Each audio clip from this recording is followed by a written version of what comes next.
invests in closed-end funds. As someone who's studied the market carefully for many years, can you share a perspective on who invests in closed-end funds, including the distinction between retail and institutional investors?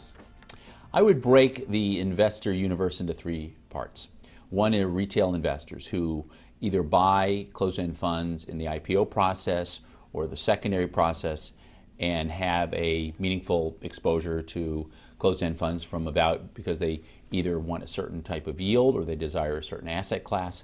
And that is obviously a very significant part of the market. The second part is in the institutional world, and that would be investors such as Relative Value Partners and many other firms that have an expertise in closed-end funds and really see a unique value proposition there. And I would say firms like ours, we're steady state investors. We may have different amounts of closed-end funds in different environments, but it's not a market that we're in for a short period of time and we leave. And then finally, the third is really the opportunistic investor. The investors that come in, typically these are going to be hedge funds and other investment pools that will invest only when the opportunity is very interesting, when the discounts are very deep, and they think there's significant upside. And that really tends to be a catalyst to push discounts tighter because those can be very large pools of capital that go to work. Retail investors are often said to respond more emotionally to closed-end fund market conditions, creating opportunities for professional and institutional investors. What's your view on that? It's absolutely true that retail investors trade on emotion. And you can see that as exhibited by their behavior in 2011 through 2013.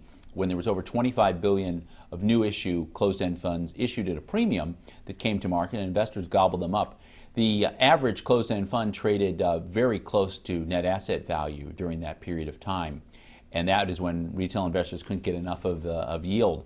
When you had the period after that where Bernanke talked about tapering interest rates and there were some interest rate fears, there were nothing but sellers. And that has really been a persistent theme now for almost 2 years, despite closed-end funds offering much greater value today than they did a couple years ago. So it really does shape up to present a nice opportunity as retail investors either don't understand what they have or fear what they have in terms of closed-end funds and are looking for the exit. As Warren Buffett says, you want to buy groceries when they're on sale, but investors never want to buy stocks when they're on sale, but that's the time when people should be looking to buy. For more information and data on closed-end funds, visit our sponsor, CEFConnect.com, the authority on closed-end funds. This is Closed-End Fund News.